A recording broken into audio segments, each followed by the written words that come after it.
I have really nothing to add to this conversation at the beginning to introduce it, other than to say that this is an absolutely epic conversation with the guy who has one of the most interesting conversion stories that I've heard in a long time. Raised in like a socialist commune, his parents became evangelical Christians in the Jesus People movement, and then really lived a life in the tension of wanting to become a Catholic and honor his father, who remained an evangelical, meeting his wife overseas, raising 7 kids, becoming Catholic, and living an absolute sold-out life for Jesus and the Catholic faith. My guest this week, David Douglas, will tell you why that's the thing to do in this absolutely massive, fascinating conversion journey, guys. I hope you enjoy it. Please watch, and please do. Hey friends, welcome back to the show. Thank you for listening. Thank you for watching. If you are listening on podcast, thank you so much for listening there. If you're on Apple Podcast or on Spotify, leaving a rating or a review or a comment on this episode helps to push that podcast out to more listeners and expands the reach of these kinds of conversations. And hey, thanks for listening. If you're watching on YouTube, thanks for watching. Subscribe to our channel, leave some comments, like this video, interact below, guys, and let us know what you think of these kinds of conversations. And thank you for watching. I am joined this week by David Douglas. He is the executive director of the St. Therese Institute of Faith and Mission in Bruno, Saskatchewan. And he and his wife have 7 children and have lived and worked together in 5 different countries. And he has an amazing story of conversion, experience of faith. We talked a bit before I hit the button here, guys. You're gonna be blown away by this conversation, this conversion. It's amazing. David, thank you for being on the show. Welcome and hello. Hello. Good to be on the show. Thank you for having me, Keith. I'm thrilled to have you, very excited, and I have to thank, right off the bat, our mutual friend Mark Peterson, listener to the show. He would be disappointed if I didn't mention his name, and thank him for making this connection. He told me that you had a really great, first of all, you were an amazing guy, which I think is probably pretty true, and had an amazing story to share in your own kind of Catholic conversion. And I love highlighting these kind of Catholic conversions from people who've been somewhere else and been drawn into the Catholic faith. Listeners to this show are often on that journey or have been on that journey and love these stories, David. And you gave me a little sneak peek of your conversion story. I gotta say, Mark was not wrong. You have an amazing story, David, so listeners can buckle up. Thanks for joining us. Thanks for being here. What I do in this show is just kind of get out of the way and let you unpack your story. Go back as far as you want to go back. In your case, the beginning of the story is pretty amazing. So I'll get out of the way, David, and let you share your story and let listeners buckle up and get ready for an amazing journey, because this is a good one, guys. Where does it begin, David? That's great. Well, it always begins in the garden, right? It starts in the garden, and there was a fall, and then this story has been unfolding. So, you do. I'm a guy who loves history. I've spent a lot of time teaching. I did international teaching contracts and did a lot of different styles of education work over the course of about 10 years with my wife. For a lot of it, I met her overseas, and I met her in Korea. She's Canadian. That's why we're here in Saskatchewan now. But we did a lot of teaching, and one of the things I loved about teaching was that it taught me. I started to really appreciate history in a way I hadn't when I was a student myself, and so I started to really love the impact of culture on how people see the world and how powerful that is, how important that is. And I started to really see the impact of history. And so yeah, it starts back in the garden. And that's really, man has been struggling to figure out how to find his way back to that relationship with God that we lost there. And that's, and we all do that. And that's my story. And I like to I'll go into like my own history, go into the history of my parents, and kind of maybe like just kind of talk about where they came from, because I think that I definitely believe, I'm here at the St. Therese Institute of Faith and Mission, and we are a lay apostolate of the new evangelization. and it has not been the case for very long that the Catholic world has been filled with lay apostolates. I think that it has predominated with contemplative religious, up until fairly recently, and like we here at the St. Therese Institute operate in a repurposed Ursuline convent. So the Ursulines were here in Brno, and they ran a convent and a boarding school, and young ladies came from the region around here and from as far away as, I've heard of people who came from England, and came for this boarding school. And that was pretty standard. That was what we were coming out of. And now we're here with a lay apostolate. And so we're in this real shift of history, I think, is what you see there. You see that, there's a lot of things that have changed really quickly. Of course, we have technology, we have, internet and iPhones and everything else. And you look back at your grandparents, your great grandparents, and they were still, in many cases, it wasn't uncommon to depend on a horse, to get from point A to point B. So like the shifts that have taken place are humongous. And so it's worth going into the history and kind of talking through, the putting human faces on that, so that you can talk about, what we're going through right now and kind of get a real picture of it, put a narrative on it that's human. So I would go back, and say, for me, my story, it's a good place to start maybe with my dad grew up in Texas. He was the son of a GI who had come back from World War II and lived in Houston. They grew up in Houston, and in those houses they built with all those, cookie cutter houses that all look the same. And they were kind of trying to reward all the boys who had gone off and won the war, So dad grew up in that. He's a Southern American. His mom's from Alabama. His dad's kind of a more the Douglas side of my family is more sordid past. It's a trickier history. It comes through Mexico and other things, but basically, like, they're Southern people.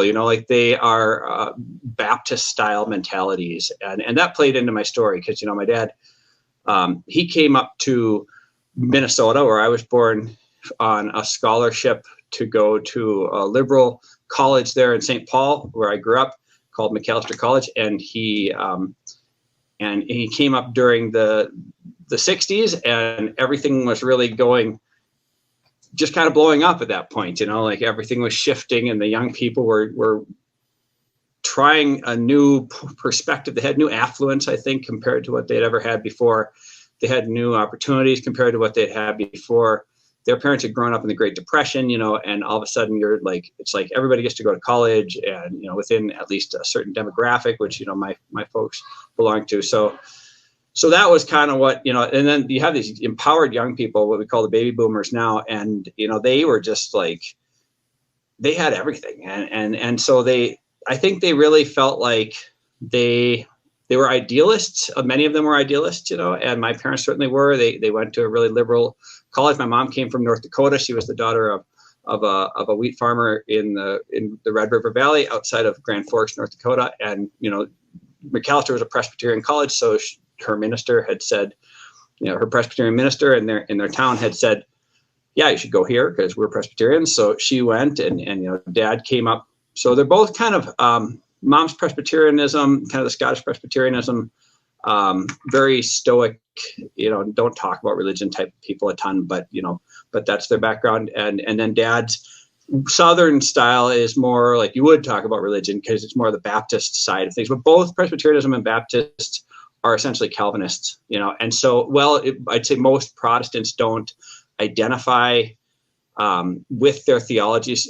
Traditionally, like the mainland Protestants of that era, they weren't Calvinists because they had done the reading and decided that John Knox and John Calvin nailed it, and Luther wasn't quite right on this nuance. They didn't know that kind of thing. They just kind of had this cultural heritage that had come out of a particular history, and ethnic groups, So both of them fairly Scottish English style backgrounds, and so that's, and then at that time that brought them up to McAllister, both of them, and St. Paul, which was a Scottish college and a Presbyterian college, and then But then at that time, everything was kind of getting turned over. Like all of these old forms of being were being challenged. And, the Protestant mainline churches were really where a lot of that stuff started happening. You have the liberal theology.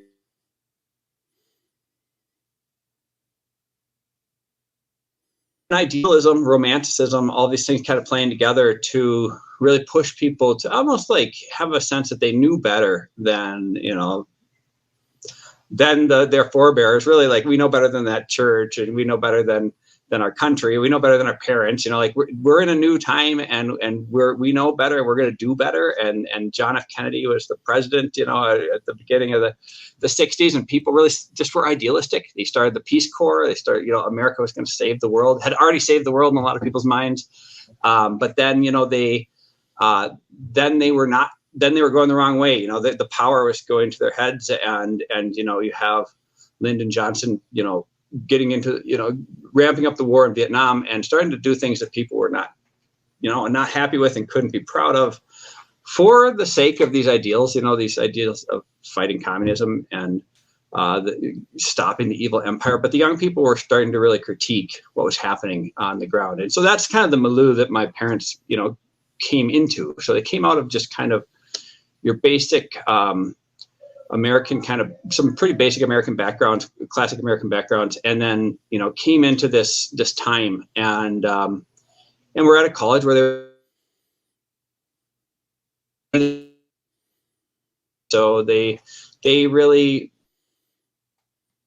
they went into the bohemian kind of stuff, the protests against the war, new styles of life, and so. And my dad was a musician, and he started traveling and majored in German. So they both wound up traveling in Germany, and Americans could do a lot in Germany at that time. We had been rebuilding the country with the Marshall Plan, and I think we were generally well thought of. And, the East Germany, West Germany. And so the kind of like holding back the communist thing, I think there was just a lot of fairly goodwill towards Americans at that time in Germany. And so they both traveled there quite a bit, both in college for like little, semesters abroad and things. And then later, especially with my dad's music, like touring and things. And while he was doing that, my mom started getting involved with a kind of like a socialist, a group of young people who said, we're going to start a socialist commune. We're going to live together communally, and we're going to like serve the neighborhood. And they went into this old neighborhood in St. Paul that was full of big mansions, and because of what we call white flight, these old beautiful neighborhoods had kind of like been emptied out. People had moved out to the suburbs, and so these young people could just move in and like they'd take over these huge, beautiful mansions that had been like just kind of sold off for small amounts and divvied up into like apartments and stuff. And they bought one, and they redid it, and they lived there, and they started a co-op. There was a cooperative movement, for like, natural foods and like making your own yogurt and granola, and they ran the co-op cooperatively. Eventually there was something in the Twin Cities called the Co-op Wars, and because they were so idealistic, these hardline kind of revolutionaries who felt like the people who were too socialist weren't radical enough, came in and took over, and because they were so idealistic, they didn't actually have their business set up well enough to define who the owners were. And there was this takeover of multiple co-ops across the Twin Cities, and then there was like fights over it, like people actually getting violent with each other, and like I think a bomb or two went off, and like it was pretty wild stuff. So that was in the 70s. Wow. And I grew up with that. I was born into that kind of group of people, and they were all really good people. I have to say, like a lot of them were lapsed Catholics.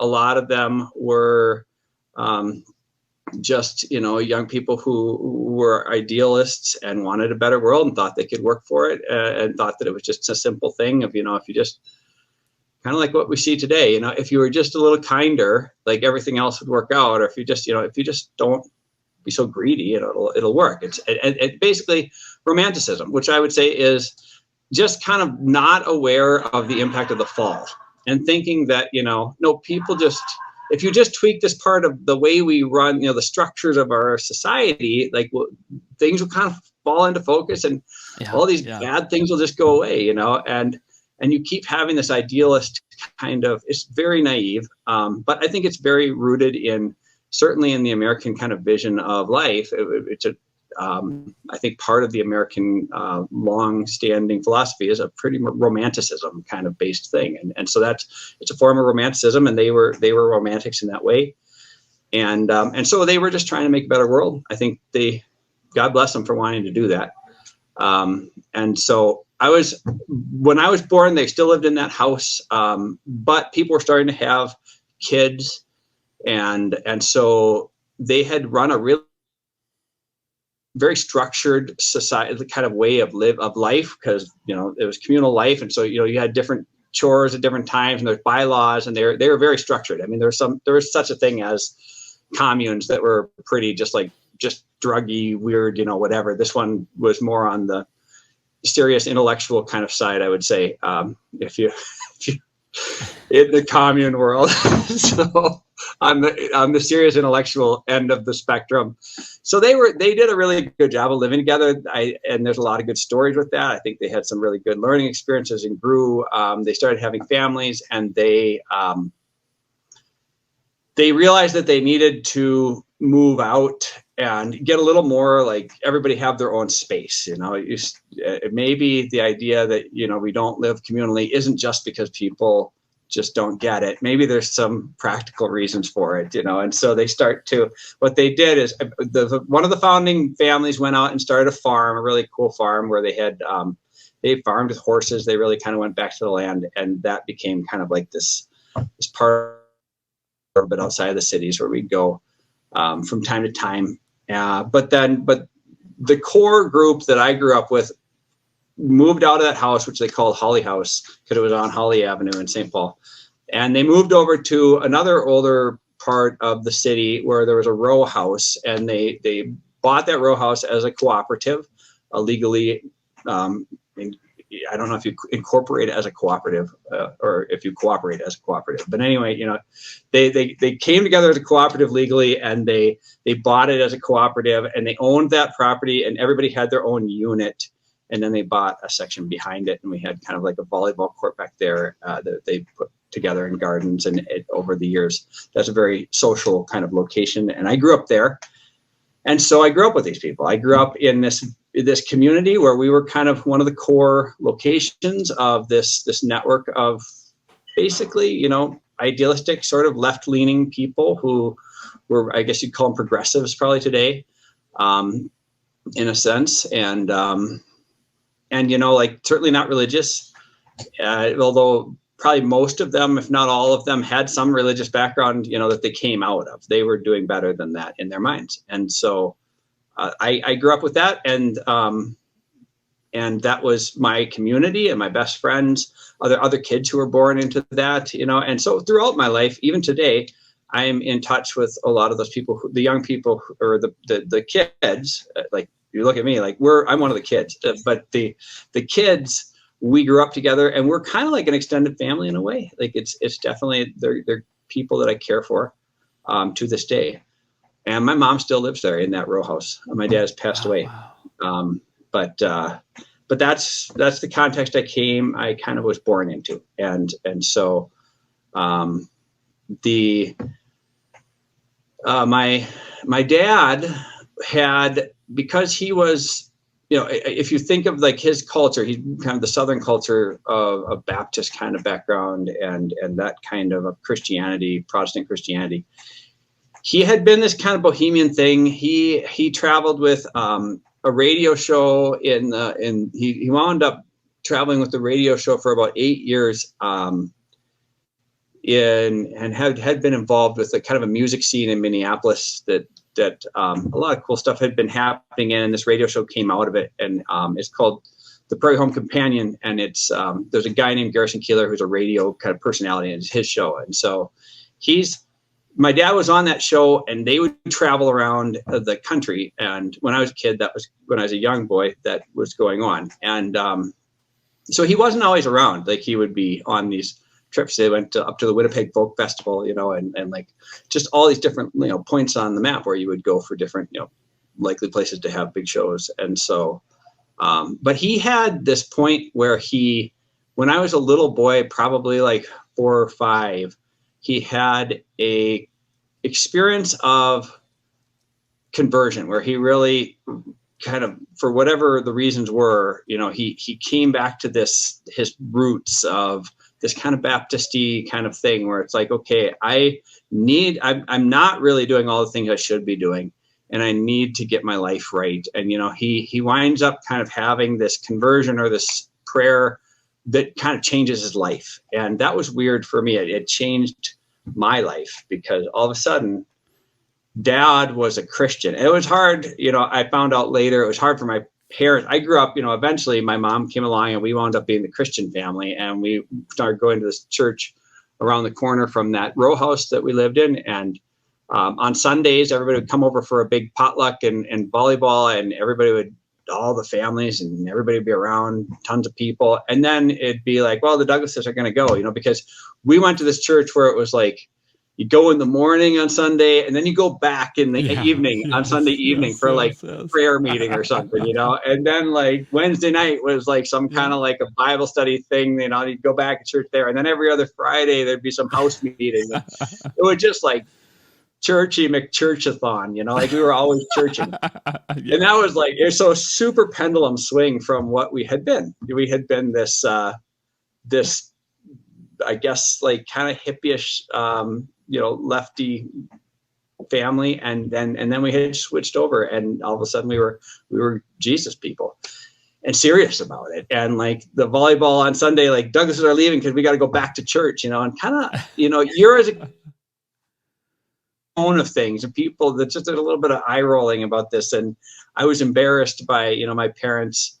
And I found out later that, my mom, it was hard on her. It felt like that my parents just kind of switched, and we went and started being like that. But it took, it was hard on my parents' marriage, apparently. Like, the dad all of a sudden was going to be like this.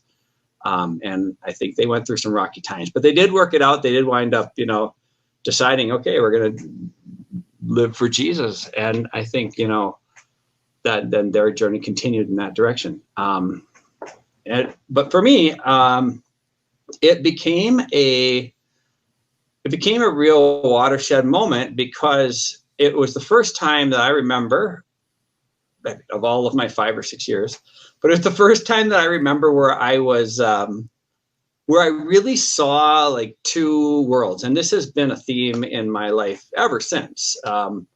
This idea of 2 worlds, I sometimes call it the bifurcated world, or like, Jesus saying, you can't serve 2 masters. Like it really, there is this dynamic that came in at that point for me, where it was, at first it was just like you defend what your parents are doing because you're a kid, and you just, that's a natural thing to do, to kind of say, well, what my parents are doing, it must be good because they're doing it, and they're my parents, and I think they're great. And you just naturally think your parents are the smart, great people in your life. And so I had sympathy for them in that way. And my best friend would ask me what was going on. I kind of like tell him, yeah, we're going to this church, and there's these weird things. They do this and that, and kind of share with him what it was like, just filling him in. But, eventually, because we were going all, and you start to be immersed in something, you start to get it. It's like Stockholm syndrome, depending on where you're, what the thing is. But like Stockholm syndrome is the idea. I think there was this bank heist in Stockholm in Sweden, where these robbers basically took a bunch of people hostage, and they wound up lasting for a long time. So let's say these people were immersed in that situation. And over time, these people who were the hostages wound up, because they were in this situation and immersed in it, over time they started sympathizing with these robbers. And by the end of it, I don't know this story super well, but essentially, like by the end of it, it was something like they were advocating for the release of these guys, or trying to help them get away, or something like that, fighting with them, And so there's this and I do believe in Jesus, obviously, but I think that there's also this psychological thing that happens to you. So you don't have to get to the point of whether Jesus is true or not, where because I was just immersed in this, life, I started to I started to get it and say, okay, no, I like, this is great. Like these people are, what they're saying about God, like it makes sense. And so I built this sympathy to that side as well. So then I have these two sympathies because I grew up with the kind of the hippie, lefty side, and then I'm living in the Jesus side, and I like them both. Like I believe in them both.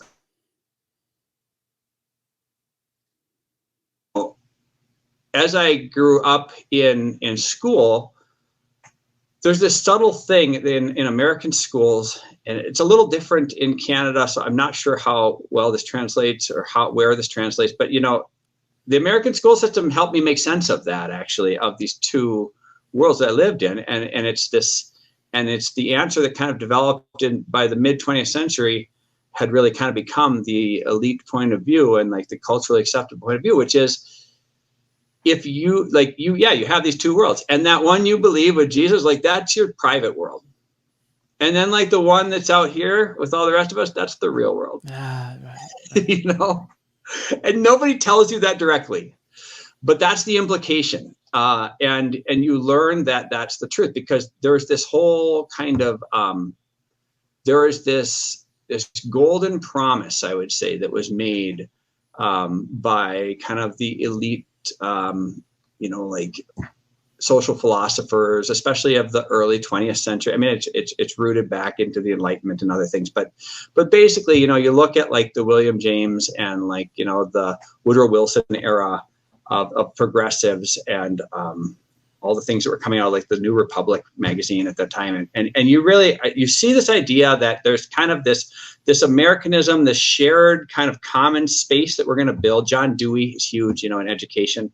He was very much in this kind of camp, I would say, or I would put him there, where they're basically saying, yeah, like you can have your personal religion and, and we'll and we're not totally against it necessarily. They lived in a time when God was still very, very much, a part of the fabric of things.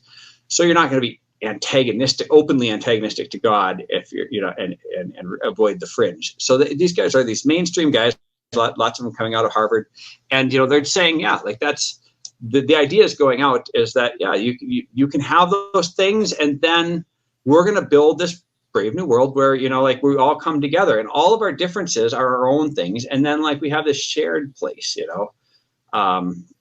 and you saw that, like the American melting pot concept of ethnicities, at the time versus, Canada sometimes compares mosaic versus melting pot. But, our melting pot was part of that thing. It was this idea that you would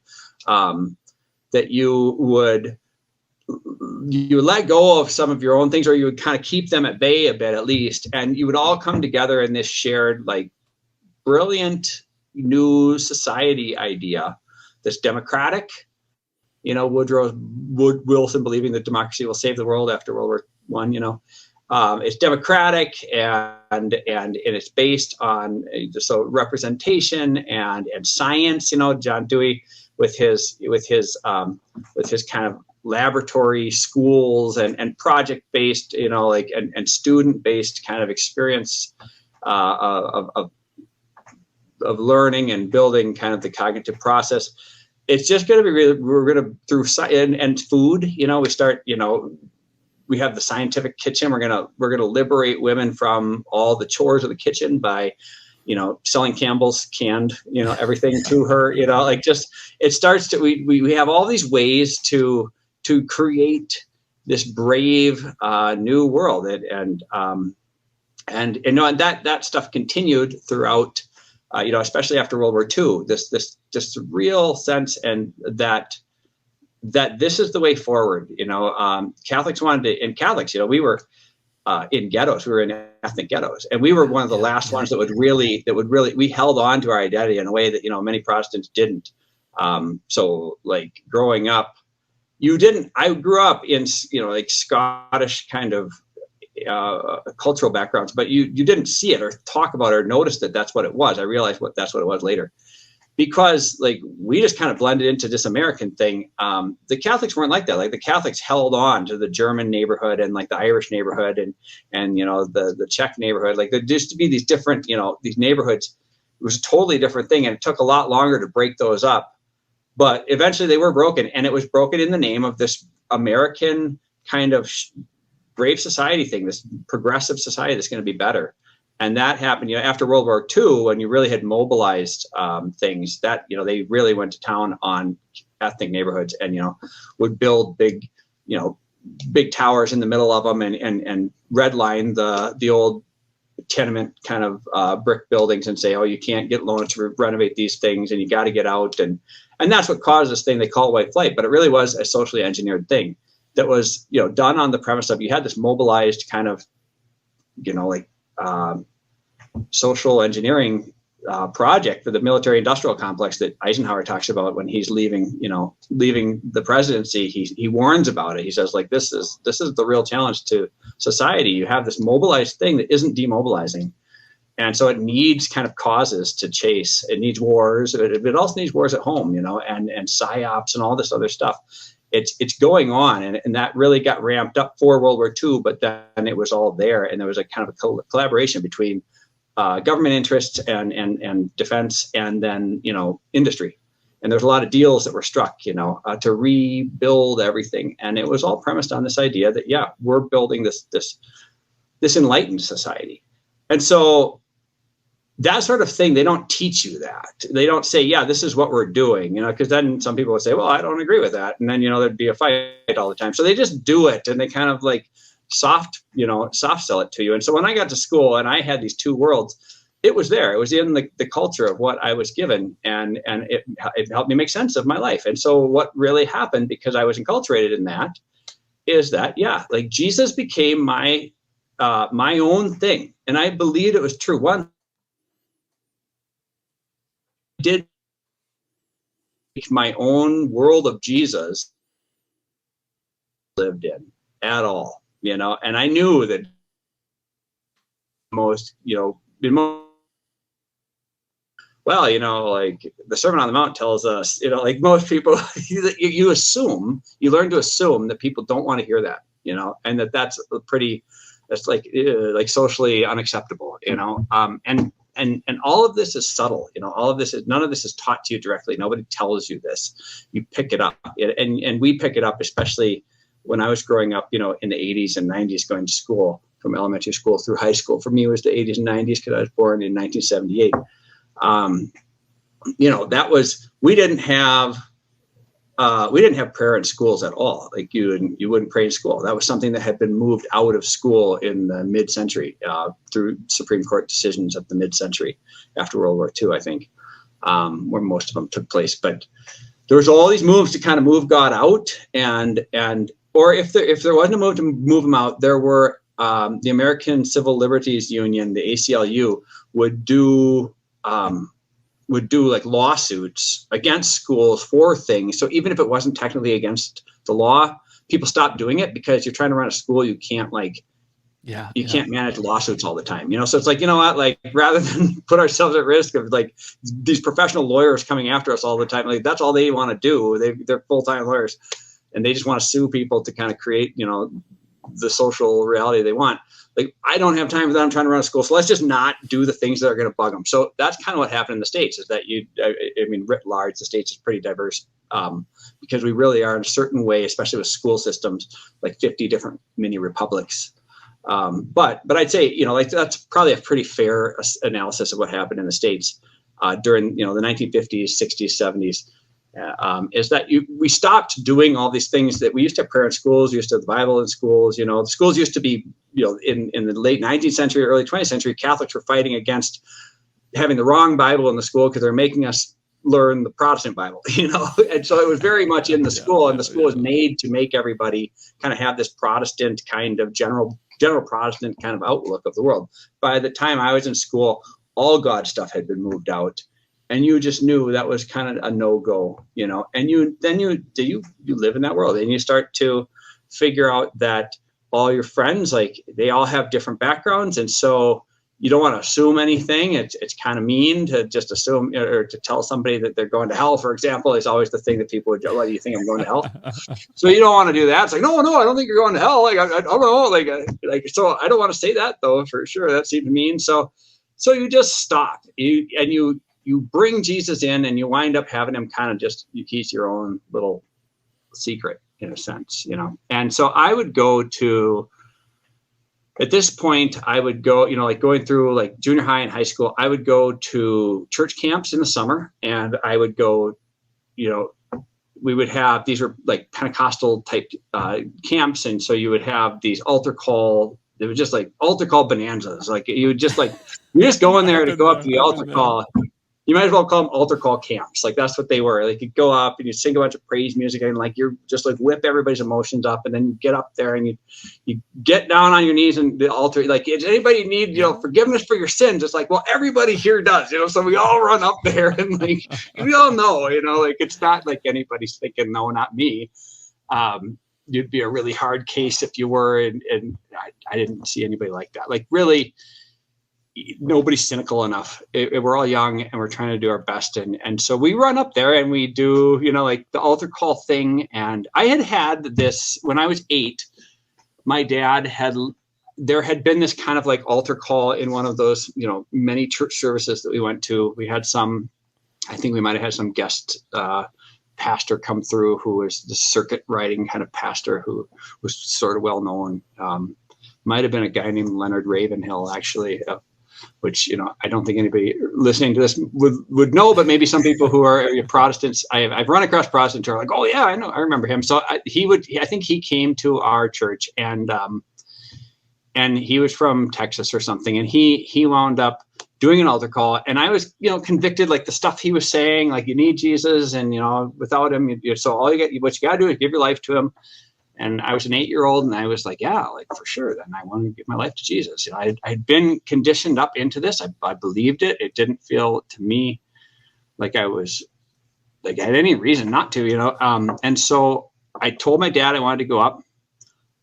He told me, well, let's talk here. So instead of going up there and having the prayer with whoever was going to be up there, I wound up having the conversation with my dad, and then he led me through a prayer, and I said a prayer where I basically gave my life to Jesus, you know, like, or I told Jesus, I'm giving my life to you. It was like electric. Like what happened to me was real. Like it was the most real thing by far that had ever happened to me. If you measure real by feelings, it's the most real thing that had ever happened to me in my life up until then, you know? And I still, you know, like I think I've thought about how to think about that quite a bit over my life. Like, what do I call that? What happened there? And I don't know. I don't know what to call it. I mean, at the time, I would have said it was called getting saved. And so I got saved, you know, and it was this real, like, it was like electrical charge of joy and of knowing that I was loved. I sometimes call it like, it was like a moment of grace that I just had. So that happened to me, and I knew God was real then. Like it wasn't this idea thing, and I had not like been not thinking he was real before, but it was just like kind of an idea. It was like, well, no, God's real. Like he interacts with us. Like he interacted with me. I've had that experience, and so that happened to me one time and never again. And then I'd go to these like altar calls. I'd go to these conventions. I'd go to these camps, and I'd see these spiritual kind of charismatic things happening to people all around me, and it never happened to me again. And that was tough on me. That really was hard because you know, these Protestants aren't sacramental people. You know, you get your grace. It's not well articulated where you get your grace, and so you start to articulate to yourself that you get the grace through these charges. You know, like it's like almost like a dopamine hit of, like, you know, somebody who uses a substance abuse or something like that. I mean, I don't want to be too, you know, like flippant about that because it's real, you know, and like, but there is this kind of psychological thing where you start to say, well, I started to say, I need another charge, or else what do I make of that? And I started to interpret, well, what I make of it is that I actually am too committed to my sins. I go out from these camps and I live in the real world that isn't Christian, and I'm not really very Christian out there. Like I use the F word out there, you know, like, and I like, you know, like I will tell any of the jokes that anybody else will. And I'm just like everybody else. I like the same music as everybody else. And I was ashamed of that because I started to be ashamed of that. Like, because it's like, well, that must be where my sin is. That must mean that I'm a sinner. because I love the world and I'm a part of the world and I actually belong there, you know, and my friends are there, and I see that world. I understand it. I swim in that water, like, no problem. I come here and I want it, but God doesn't give me these lightning bolts, you know, and now I'm talking, you know, like I'm in middle of high school, like, you know, like late high school, and saying, no, I haven't had lightning bolts forever. Like it's been like almost a decade since that thing happened, but all those things I've done since then. Yeah. Magazine, like, you're like, oh, I'm a sinner. Like I've done all these different things that are really bad. I know they're really bad, you know, and so you just pile them up in your head. That's what happened to me. I piled them up in my head, and I said, okay, well, eventually God just isn't responding to me. He's responding to my friends. Like I see it happening around me. He still wants a relationship with them, but I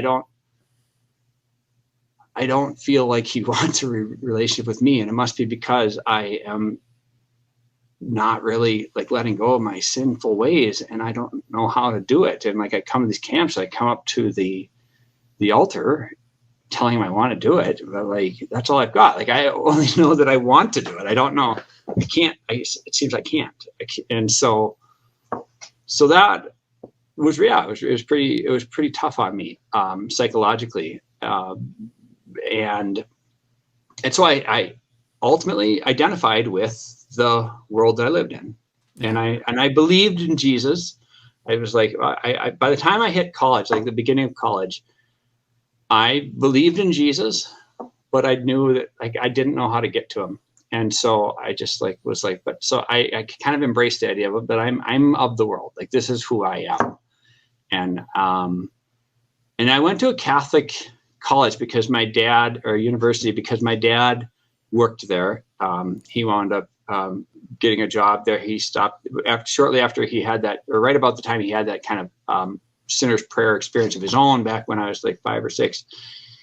He got a job in St. Paul, which is the diocesan university, the major seminaries there for the region.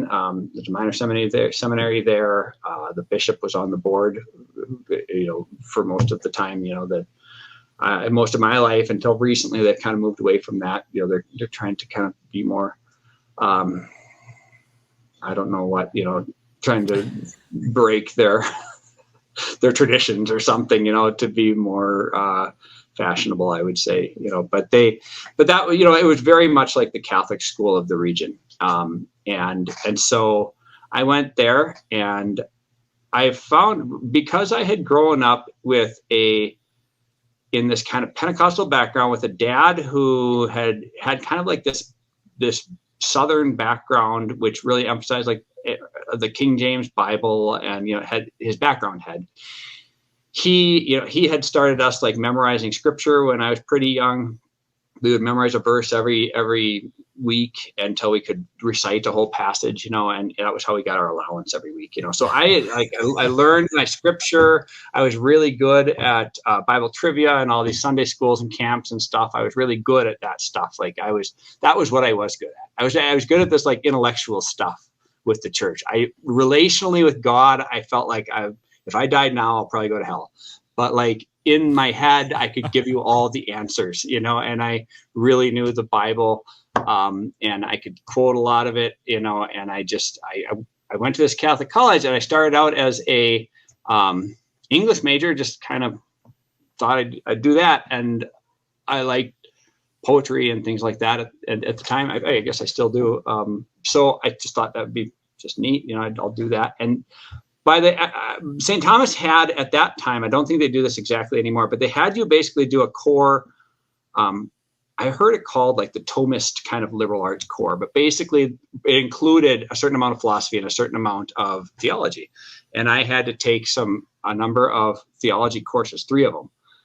And so by the end of the first, I realized that I was the best kid in the class. You know, I could just rock and roll on theology because of my background. And so I pretty quickly switched my major to theology just because I was good at it. Like I was the guy who realized that if you're good at something, or if there's a need for something, and there's not a lot of people who know how to do it, like that's what you should do, even if it's not sexy. So like I played the tuba for that reason in band. Like when I was in fourth grade at Webster Magnet Elementary School in St. Paul, we had this hotshot band teacher named Warren. It was Mike Hubbard, I think was his name. It was Mr. Hubbard was his name. So he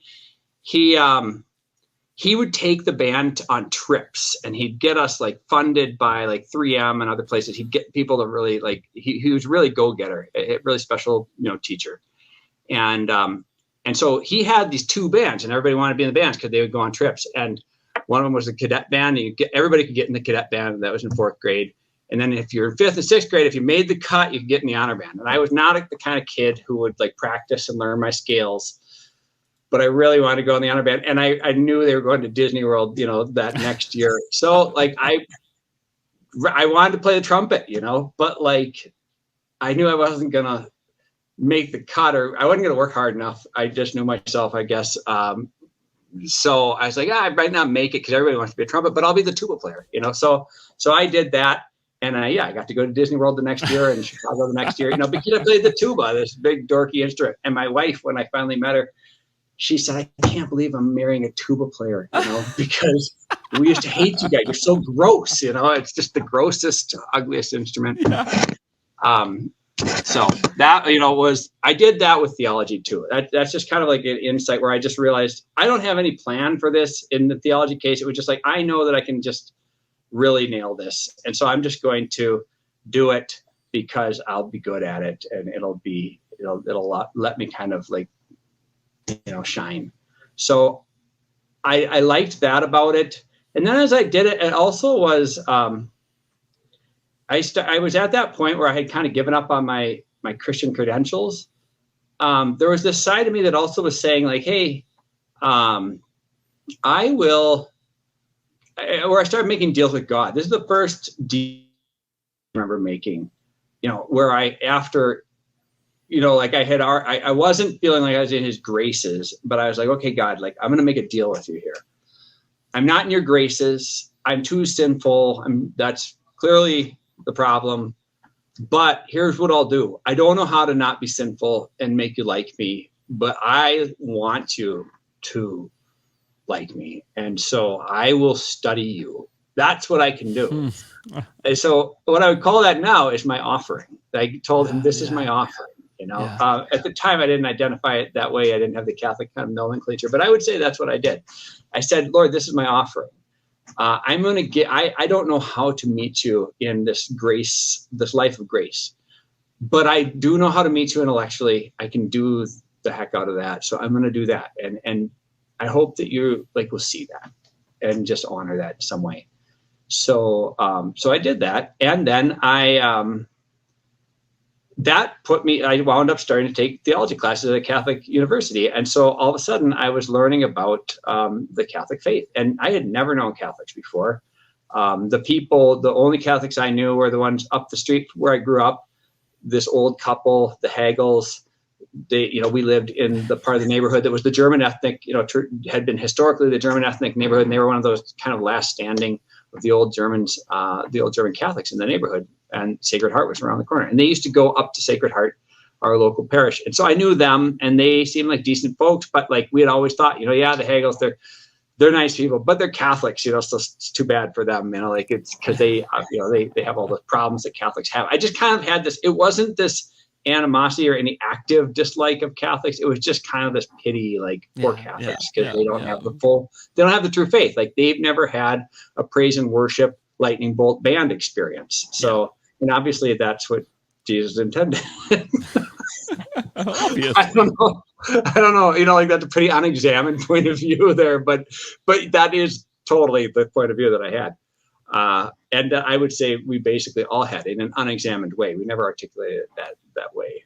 But that's what we believed about Catholics. And so I just all of a sudden was in a context where I was around Catholics, and I was coming into contact with what the Catholic history. And I took a couple of classes after I went through some of my basics, scriptures and morality and things like that, which I just was good at and agreed with, but it wasn't like changing my vision of reality. in any major way. It was interesting. But then I did take some like early church stuff, where I started to come across like the fathers of the church and some of the early theology, how theology had shifted over the, like Christological controversy and, the Trinitarian controversy, like all that kind of stuff. I'd never come across that before. So that was like laying a little bit of kind of subtle foundation. And then I had this, a class from a teaching priest from Boston named Father Arthur Kennedy. And he taught theology and the Enlightenment, which was just an amazing class where he wrestled with the ideas of, what are ultimately a lot of the substrata of our society still today, where they came from, how they, like meshed or didn't, or contradicted the Catholic faith. And because the truth is, a lot of it is like repackaging of Catholic kind of ideals, or some of our, if you're a Christian, your worldview, like that's many people have just observed that the Enlightenment and a lot of these kind of humanist kind of ideals that our society has, like that, John Dewey and those guys would have really agreed with and depended on, really come out of a Christian cultural ecosystem uniquely and don't exist elsewhere. And so you can't just depend on them. It's not like you can cut the branch off of the tree and then just say, well, I just love this flowering branch, but I'm going to do it this Enlightenment way. And so Father Kennedy's class kind of, started to unpack some of that stuff. And I was really amazed by it. And the thing that amazed me the most was that it was the first time where it really popped for me, where I saw somebody talking about the Catholic Church as reality. It was the reality. It wasn't the Catholic Church as my private reality, and out here is reality that this is the real reality. He was presenting a view of history that actually showed me, that actually spoke in terms of Jesus as the foundation of reality in an integrated way that went all the way through and engaged with all parts of where we were as society still today. And that blew my mind, because I came from this, like, Jesus is your special thing kind of Protestant background, where like, it because of these experiences you have, you have these kind of like these personal subjective experiences. But then you got to go out there and just kind of shoulder through and kind of fight this in a hard-nosed way. You kind of fight this world that's against you. And this was not the tone of Father Kennedy's class. The Father Kennedy class was more like, no, the world is ours. Like we made the world. We love the world because we made it. Like, this is like the world we live in is actually our creation and God's creation, and I can show you the integrated, like he didn't even show me. It was all implied. It was just part of the way he talked about things. It was just all kind of woven in there. And I started seeing that. So that was an absolute like mind shifting, paradigm shifting moment for me. And so then all of a sudden I started falling in love with the Catholic faith, because it was big. Like it was the first time. I remember the first time I saw the mountains. I remember the first time I took a ride out with some friends out west, and we came into Bozeman, Montana late at night. It was dark. And I remember coming out in the morning, going on a walk, and just like coming out of Bozeman and like seeing mountains and seeing the kind of the land slope down and just go up, and just the bigness, and just like just having my breath taken away, because I'd lived in Minnesota all my life, and I had gone to the ocean and things, but I'd never gone to the mountains. And it was like that. It was like seeing my faith, having my faith suddenly, all of a sudden just like be grandiose and like take my breath away. Yeah. That was the experience of Father Kennedy's class. So Father Kennedy kind of clued into me and figured out that he wound up kind of talking to me after classes and inviting me out to lunch a time or two and just talking with me, kind of befriended me. And he must have seen something, going on for me. So really great guy, one of the heroes of my life. And I wound up taking every class he taught at St. Thomas. I would sign up for, and I took them all. And he taught another class called Theological Methods, where we focused really on Bernard Lonergan. And again, you're dealing with like philosophy of how to actually know the world around us that is Christocentric. Lonergan was the great Jesuit Catholic theologian from Canada from the mid-century, and then he was having us read Christopher Dawson, who talks about theology and culture, or about history, like the history and culture kind of connection, how the Catholic culture, really built the West and all of our understandings of ourselves. He had us reading Letters from Lake Como by Guardini, and The New Science of Politics, Eric Voegelin. So he had kind of these classic, if you're in certain Catholic intellectual spheres, these are all like just kind of names. You're like, oh yeah, of course these guys. But he had us reading all of these. I call them maybe like the first things, like books. If you read the journal First Things, a lot of those guys will just kind of show up in that kind of, it's that kind of some things of the intellectual world. But he had us reading that. I'd never come across that stuff, and all of it kind of just worked together to just paint a totally different picture of religion to me. That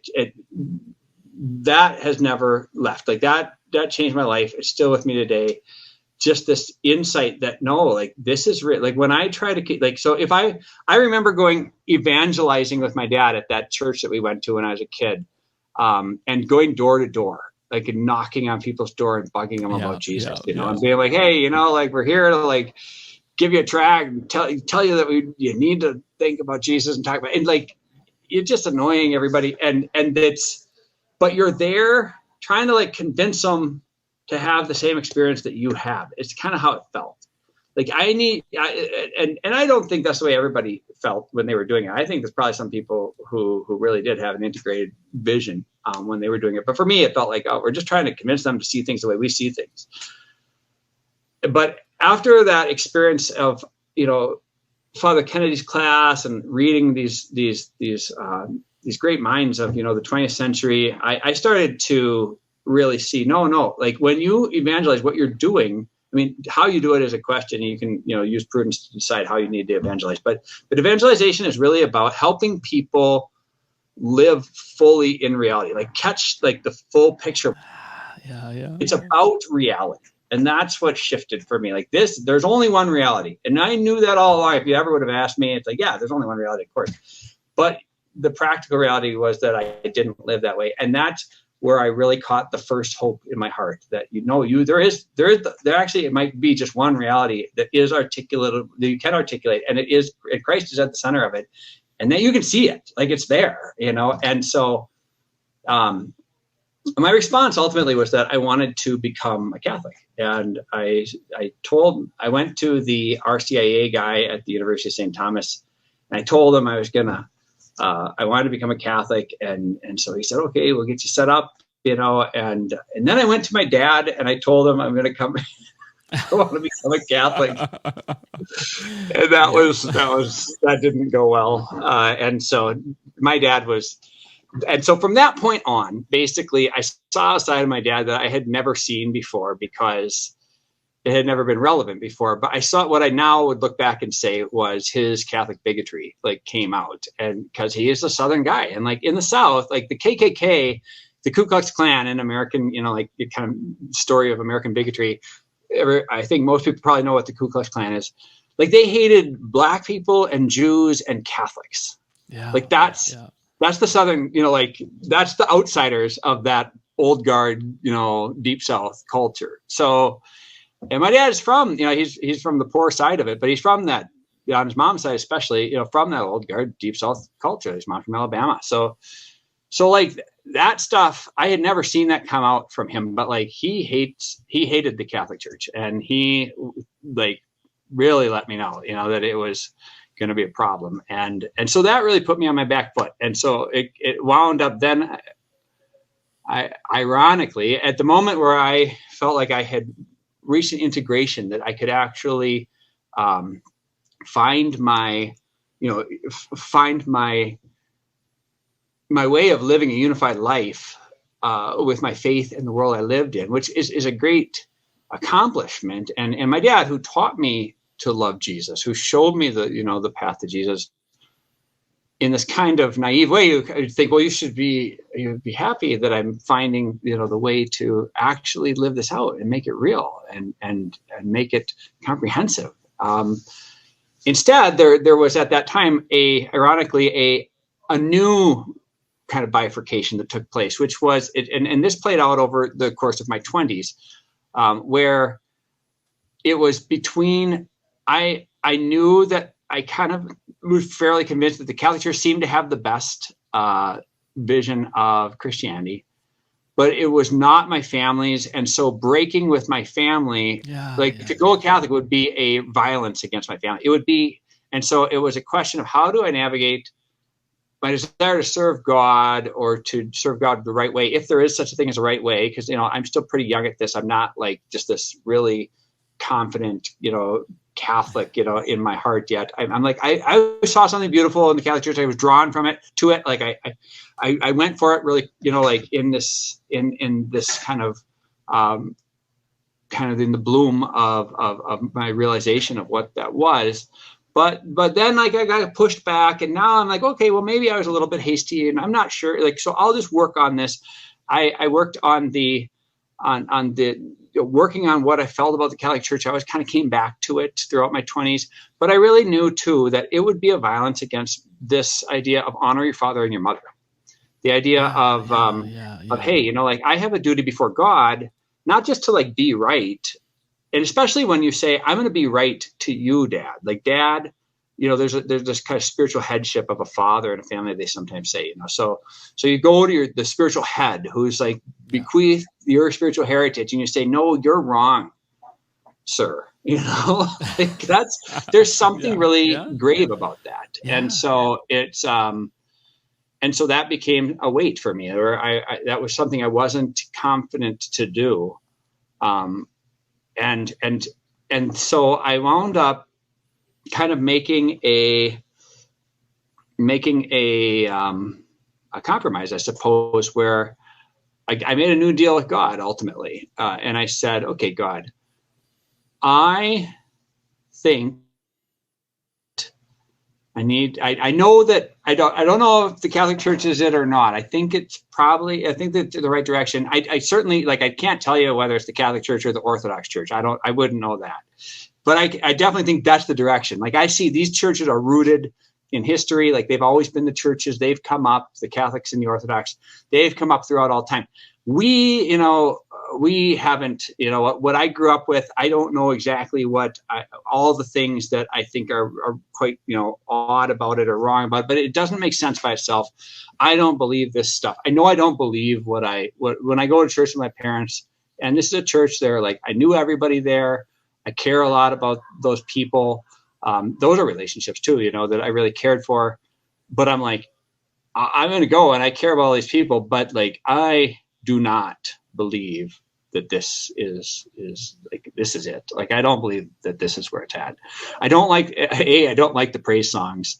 I'm not into praise music, and then B, like, like, you hear enough sermons. Like, here's what we do. We sing a bunch of songs, and then we like hear somebody like just say a sermon, and then you have coffee, and what I think is the most valuable of that, in like chronological order, is like coffee, then like singing, because singing is good for the heart or something, and then like the sermon is probably last, because it's just this one dude's opinion, like, and who is he? And like, sometimes you agree with him, and sometimes you don't. Sometimes you come home and Dad's up there telling us why.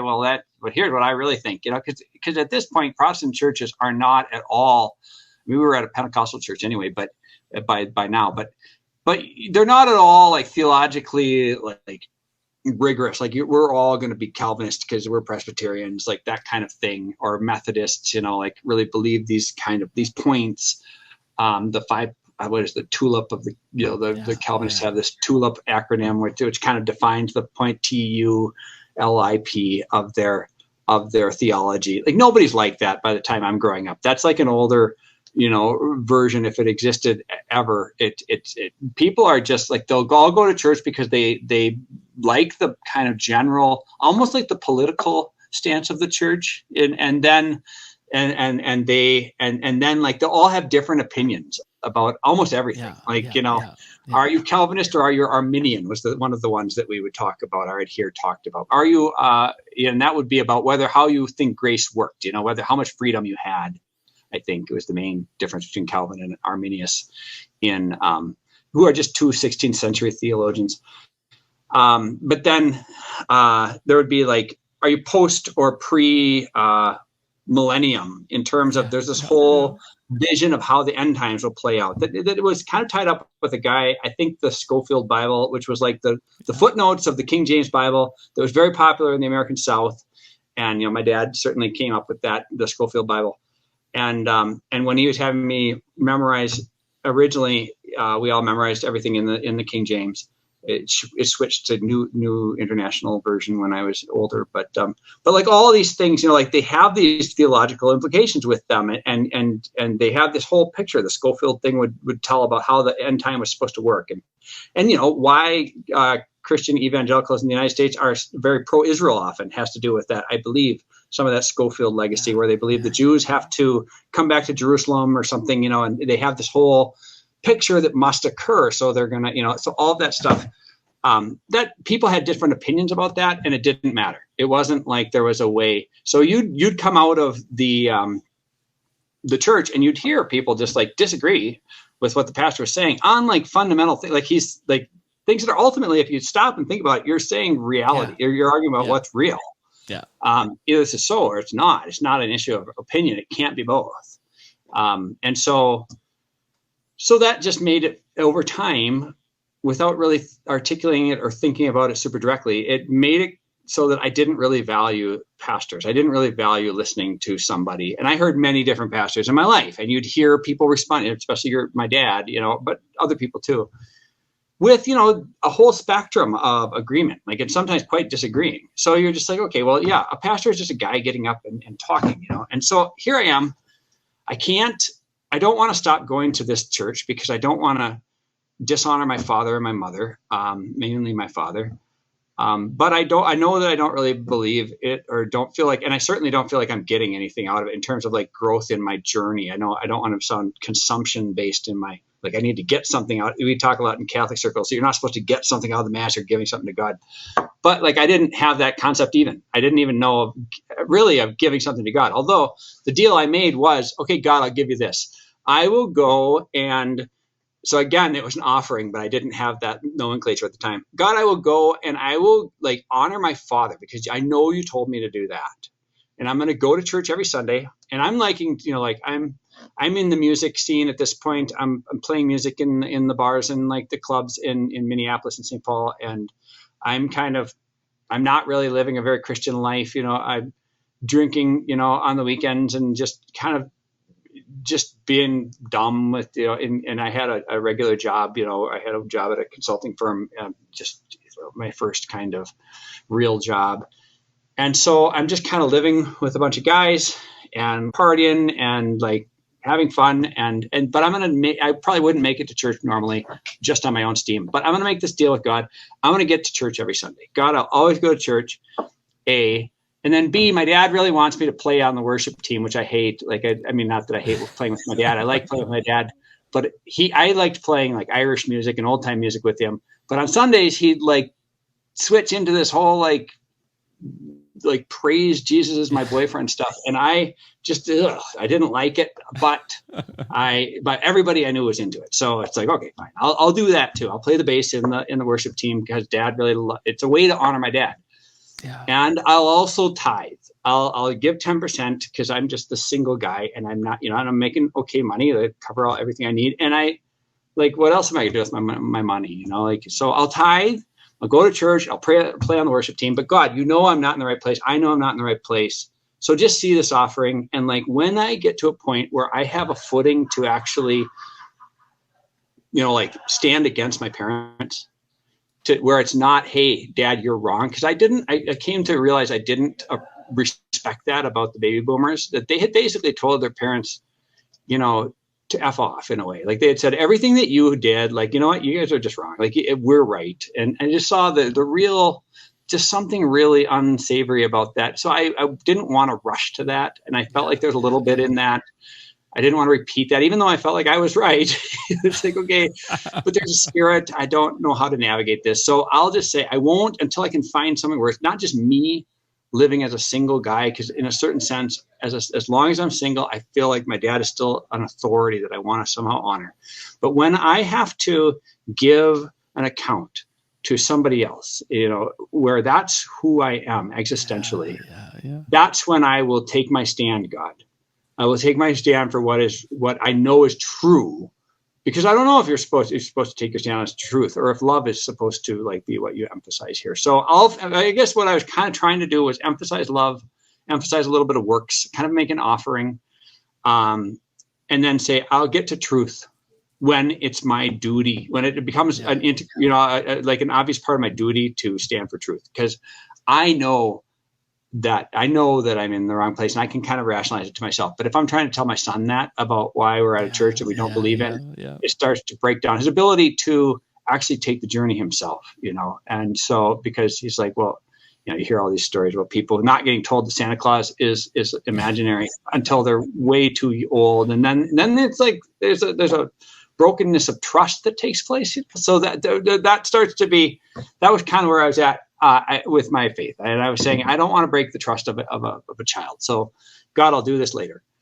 And that's how I live my life. And I would say that looking back, I missed a lot of grace because I did that. I hope that I got grace too. I don't know, but I know for sure I didn't get the grace of the sacraments, and I would have, and so I don't know what that means. I don't know, and I lived until I was like 30, like just doing my best on my own strength, and knowing that I was on my own strength, and trying to do my best for God, and trying to do my best for my family, but not really having, I wonder if I had been willing to say, no, Dad, I am going to become a Catholic back in the day, and say, I don't know why, I don't know all the answers. Yeah, like you can tell me about the Crusades, or tell me about the Inquisition, or, tell me about how, all these things that, some of them you wind up realizing, these are just part of the Black legend, and it's not really true. Like there was, the first printing press was really kind of like developed just to,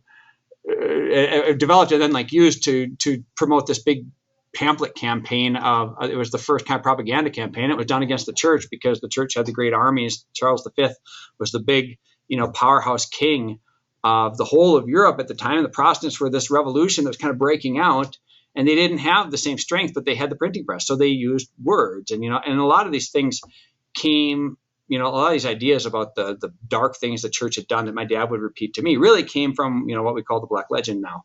And from that campaign, and then like in English speaking society, from the time of Elizabeth I, we have where there's that struggle between whether it's going to be Catholic or whether it's going to be Protestant. You read like G.K. Chesterton's Brief History of England, I think is what it's called. But he writes it's a great story to really understand where we are as English speaking people. But really, that.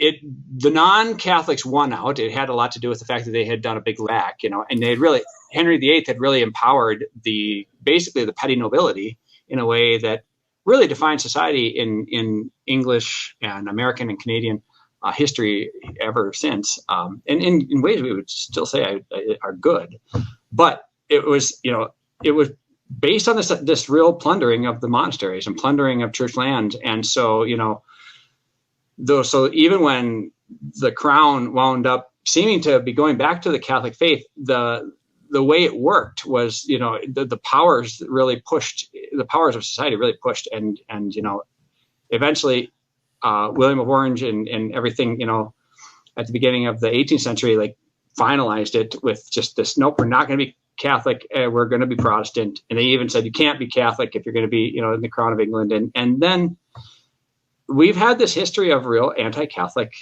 propaganda, and we don't recognize it. We don't see it because it's in our culture and it's never been exercised. Like you see things that happen to the Native Americans. Why? Well, because we've decided to dig into that and say it was wrong. But like if you go back, people didn't, see it the same way because it had never really been dealt with. You have to confess your sins in a sense, and this is a sin that's never been confessed in our civilization, in English speaking civilization. And so I had this, we have this kind of legacy of the Black legend and of the Catholic stuff, kind of the anti-Catholic stuff, that's just like a part of what we sometimes believe, and even as a non-Catholic, even becoming Catholic, I was kind of like, well, maybe that's all true. I don't know. And my dad would hit me on the head with it, and I got scared off by it. I wonder if I had just said, I don't know why, God, Dad, I don't know why. Maybe the Catholic Church did all these things. Maybe they killed their own saints. Maybe they did. Maybe they were bad to the Jews. Maybe they, you were horrible in the Crusades. But this is the way that I am personally going to receive grace, and my life might have gone differently. But as it turned out, I made these deals with God, and I went all the way till the time I was 30, and I kind of lived in this tension. And what wound up happening was that I was getting towards 30, and I decided that my parents had both lived in Europe and had lived overseas, and I had people from overseas coming and visiting us throughout my life here and there, and I felt like that was something I wanted to do. I had a good job. We would get bonuses every year, when we did well, and we'd all basically get a cut, and so I got a bonus, and I took my bonus and I quit my job, and I went to Europe. I went to Spain, and I went through a TEFL course, and I just to get a crash course in teaching English as a second language, so that I could go and teach for a year. I wanted to live overseas, and I didn't want to live in Europe because I decided I didn't want to live in Europe because I felt like I knew a lot of Western civilization, I knew a lot of Western culture, and I looked over at East Asia, and I knew that was the biggest. Just this huge area of population, the human family. And I had no attraction. There's nothing about it that drew me there. So I thought, if a huge part of maybe half of humanity lives there and I have no interest, I'm missing something. So I'll go there and figure out what it is that I don't know. And so I went to, got this TEFL cert, and I went to Korea, and I just got a simple job, teaching at academies. And my goal was really just to experience a different culture and live in a different culture. And I was just using teaching as a tool. And I wound up loving it and realizing I really like to teach, and thinking I actually could do something, a career with it. And I met my wife in Korea the second year that I was there. And her name is Charmaine. And so Charmaine's she was born in Regina, and she grew up in Thompson, Manitoba, and then came back down here to Saskatchewan for high school, and kind of in the area of St. Therese here, east of Saskatoon, went to high school. And so I met her. We started dating, and I asked her to go out to coffee with me on Halloween. We had kind of started getting to know each other because I was playing in bands in the expat, kind of one of the expat neighborhoods where there's clubs and things. And we were losing our lead singer. She was going back. People are always kind of coming and going in the expatriate communities. And so we were losing our lead singer. We needed a new one. She was recommended. So I started to get to know her that summer. And then by Halloween, I asked her, the band thing kind of was falling apart. We lost our drummer too, and it just started to be too hard to fill the gaps. But I asked her out. We went to coffee. We started kind of seeing each other, and by the end of January, I asked her to marry me, and we were going to go to Turkey and teach there. But she had a grandma that was here, and the whole family had there's this church, the family church here in Saskatchewan, out by Melfort, Saskatchewan, and she said, we have to get married there. My grandma, all my ancestors are buried there. I have to have my grandma at the wedding. So we came here, and we kind of lost our steam to go to Malaysia or to Turkey. I wound up living with her here after we got married for about half a year, and then we went to Malaysia, and we started doing a teacher mentoring program there, and we each had 5 schools, and we would mentor the teachers in those schools with teaching method like pedagogical methods and a new English curriculum that had been rolled out for the country. And we got pregnant, and we had our first son named Harold, and he was born in Malaysia. And so that was the point where we said, okay, we're going to become Catholic. And so I had that thing that I had, that I had said I would wait for, which was that I had a reason to actually say, hey, Mom and Dad, like, yeah, I thank you for the blessings that you gave me, but I have to stand for truth here. And so because I have a son that I have to raise up in the truth, and I have to be 100% on anything I teach him. And so we went through RCIA in Malaysia, which is really interesting. It was ethnically Chinese people. Malaysia is a Muslim country, so most Malays are not openly Catholic. I hear there's plenty of them that are behind the scenes secretly Catholic, but since it's Muslim, you can't really, that's not okay. But like the Chinese, there's ethnically like three major groups: Tamil-speaking Indians and Chinese and Malays, and they kind of, it's like this confluence of cultres there. They call it the Indo-Chinese Peninsula because it really is influenced by these cultural streams. And you really see that there. And so we were in kind of the Chinese community and being taught Catholicism, and these were like evangelical Catholics. So it's really an interesting mix of things as we came into the church. My wife had been baptized Catholic, so for her, she had not been confirmed, so she was just confirmed. I was baptized and confirmed, and everything right there. And so we became Catholic with our new baby there with us, and he was baptized a little later. We went to Ireland and had him baptized so that my parents could meet him.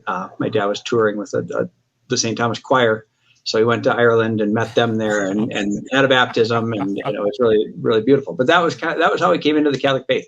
So I think the big things that I would point to, is like my story is I'm just a guy in this time. And, I have some of these, I talk about like where my parents came from and cultural things, because it just shows if it's worth hearing, it's because it's stuff that there's general things that you can see in that, that happens to be how I lived it out, or my parents lived it out, but it's representative of general trends. And I think that we are at this point, like I said, we're at this great shift. And there's a lot of stuff that's going on. It used to be that you would just receive your faith from what your kind of tribe was, and you had all these tribes that kind of lived even in this multicultural civilization of Canada or the United States. There were still these tribes, and different towns would have kind of an identity. And so that's just what you were. And now we are in this point where you have to think through like what you're going to be. And that does a lot of things for us. It does a lot of things to us. It challenges our sense of reality. It challenges our sense of what religion is. And there's not a sociological engine or apparatus that helps you put those pieces back together. A lot of that stuff's got shattered because of our context, because, if you see other people who believe different things, you start to say, oh, well, they're decent folks. So like, how do I square this, and that will break down your sense of, no, it must be this, because everybody I know, like we live in Bruno, Saskatchewan here. It also is a German area. And my wife's aunt grew up here in Bruno, and she talks about when she was a kid, she says, I thought everybody was Catholic. And so you got reaffirmed in your Catholic identity, not just by like what your parent told you, we believe here, or like what you heard in catechism class. You got reaffirmed at the grocery store. You got reaffirmed in school. Like you got reaffirmed everywhere. And that's actually the way that human beings do receive reality, almost everywhere, almost always in history. It's very unique. We live in one of the unique things about our time is how what we might call cosmopolitan, how cosmopolitan our experience of reality is, where you see all these options of what you might do or be or believe. And being cosmopolitan breaks down your confidence. And if you know, there are times in history where there's cosmopolitan realities. The Roman Empire is fairly cosmopolitan. If you lived in Rome, you know, where Peter and Paul went, it was a cosmopolitan place. But there were also things that kind of helped you pick up the pieces and reaffirm, okay, well, here's what we're going to do with that. And in our time, we don't have that going on for us, and so we're really cut adrift, and we don't even recognize that it's happened to us. Or the thing that's trying to put the pieces back together for us is anti-Christian, and it actually is increasingly open about that. You know, in my life, I've seen the openness of that really change. You know, and so I was saying, you know, like in the mid-century, prayer started getting pushed out of schools and in the United States. And, you know, I went through school in the 80s and the 90s, you know, and you'd have this general, like, soft, like, liberalism that was, like, proposed as the real thing and the best thing and the most healthy thing for everybody, because it was tolerant and it celebrated diversity, allowed diversity, and so on. At this point, you know, it's more aggressive. It's really saying, look, if you stand for these things, you're actually wrong. You know, like, you're actually a bad person, you know, and so we're dealing with that, you know, and so it's a hard time for Catholics. It's a hard time for anybody, but it's especially a hard time for Catholics, because if you are a Catholic, what you actually are saying is that Christ is the reality. Yeah. And you are saying that if you're not living in the reality of Christ to the same degree that, you know, I mean, in the same sense that, like, if you think that you are, let's say, you have a diesel truck and you put, you know, diesel into it, but it's actually a gasoline truck.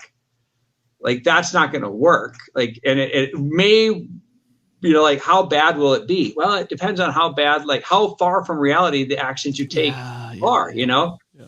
And so we're not being intolerant to say, no, like, the Catholic faith is the reality. We're saying, look, everybody says that. In sense, like, the people who are being really aggressive about this enlightenment, or whatever we want to say the anti-Christ culture is, whatever it is, in a sense, like, it's good that they're being so aggressive about it, because at least you can say they believe it. They really say, no, this is true. We can't tolerate you. We're not going to say we can. Like, we're going to say, no, we actually believe. What are they saying? What are they clear about? They're clear that they're saying this is reality. And that's, in and of itself, like, that at least is a virtue, that they're willing to go the distance and acknowledge what we're all actually saying. Because when I grew up, what you really were saying was, this isn't reality. You can all have these private beliefs. What you're really saying is those private beliefs aren't real. But nobody was, like, you know, like, clear enough to actually just say that. And so they let you live in this kind of fragmented, unsustainable kind of, you're holding all these unsustainable kind of contrary points of view. Now, at least they're standing for it. Catholics now have to, though, figure out, how do we stand for reality? How do we actually stand up and like, how do I, and starting with myself, like, how do I really hold my own for myself and really hold for Christ? Because if it's true that it's as much a mistake to not stand for Christ and then all of the things that kind of come from that, as it is to put the wrong kind of fuel in a truck. Like, it's to the degree, like, if you put the wrong kind of fuel in a truck, it's one thing. If you put sugar in the tank, it's another. You know, like, each one is a different degree of damage that you might do. And that's true, you know, and you're not serving Christ. There's a different degrees of damage you can do. But the bottom line is, Christ is the reality. So the more you can get close to him, the more you're living in fullness. It's not an opinion thing. It's not what you like. It's not what helps you through. It's about, you know, actually doing what matters for just like survival and for flourishing and it's objective survival. It's objective terms of flourishing. It's not, you know, good for me, but, you know, something else is good for the Hindu and something else is good for the Jew and something else is good for, you know, the Muslim, or something else is good for the atheist. That's not a tenable reality. Like, we want to be loving to all of those people because they are all children of God. But we have to be very clear that if it's true what I say, then it's not true what they say. And obviously, the Catholic Church is is filled with mystery too. So we're not doing that. We have to do that in a spirit of humility, but also very firm, very firm, like there where we say, no, whenever you take a stand for what is so for yourself, what you're really saying is, I don't think this is so just for me. I think this is actually what it is. And we're made to do that. All humans do that. All humans take a stand for what we believe is so for all people. We just, because I don't go to, if I wanted to go to Saskatoon here, I don't go on the road that is true for me to Saskatoon. Yeah. It's actually just the road to Saskatoon. And then why am I going that direction? Because I think that's in Saskatoon. Do I think it's that for me? Yeah. Do I think it's that for everybody? Yeah. I don't think about it that way. I don't think this is the road to Saskatoon for everybody. But it's just that's our lives. That's the nature of the reality we live in. Is that when we stake our claim on things, on paths, and the Christian faith originally used to be one of the terms for it, very common terms was the way. Yeah. And they called themselves the people of the way. If it's the way, then it's the way. And you're not, and yeah, you're saying that for yourself. But when you say it for yourself, you're actually making a universal claim. And all people do that. Leftists do that, Jews do that, Catholics do that. That's a universal thing. But then, we have to play that out. We have to have integrity to that and really let that, really let that affect us and in a spirit of love, and then say, what does that mean? And that's where the missional thing comes out. And that's where we are at St. Therese is, that should change your life. That should make you different than the people around you if it's true. We say, that the gospel is a light in the darkness. It should be visible if it's a light in the darkness. It shouldn't just be my opinion versus your opinion is not a light in the darkness. It's just it's just factual. You just have different opinions. Nobody can see that if we have different opinions. But people should be able to see if we are on the right path and they aren't. There should be fruit. And you can see that in our individual lives. I would also say that's one of the things that, has increasingly convinced me of the Catholic faith, is that there is fruit. I would say you look at, in contrast to that Black legend, that my dad emphasized to me and that much of our culture has, that the Catholics are backwards and we've done all these bad things, or the church has, in contrast, you have to say, okay, so imagine that we don't know anything. So let's look at the human thing, the phenomenon of humanity. What's there that we can really what are the themes we can really see? And one thing, right now, well, there's 1 billion plus Catholics. The biggest single group of people is Catholics. That's pretty. If you just look at it from a macroorganism point of view, it's well, that's a pretty dominant, strong bet there. Whatever they're doing seems to be really prevailing. So if I have any biological system and something starts to prevail, a certain type of tree starts to really predominate in an ecosystem, I'd say, well, that tree is particularly true to that ecosystem. It's particularly fit to that ecosystem. There's something right about that tree for what's going on here. If we look at the Catholic faith within humanity, it meets that criterion. It's particularly right, just from an objective point of view, whatever you want to think about it. You could also say, you've got you look at the way that the church throughout history, if I wanted to build, the church is a institution. It's the biggest and oldest and longest standing, longest standing, most multicultural institution that has ever existed in human history. There's nothing like it. There's nothing like it where you actually have this was founded in the 1st century and it still exists, and it's an institution. It's a human institution with structure to it, an organization to it, and it has gone through all of those civilization rises and collapses and just hundreds of cultures. It currently spans hundreds of cultures in the globe. It's and it is built on what?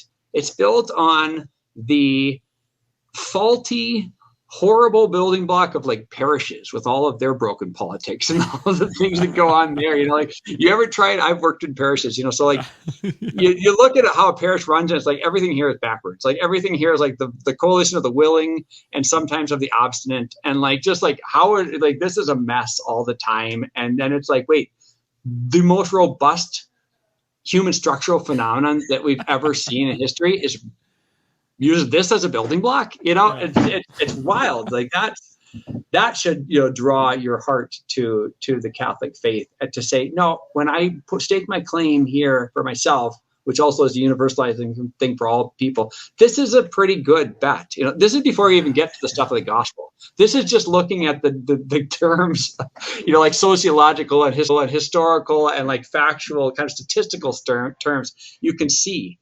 I think that the Catholic Church is maybe like the fact that it still exists, that it has existed, is maybe the biggest miracle of all.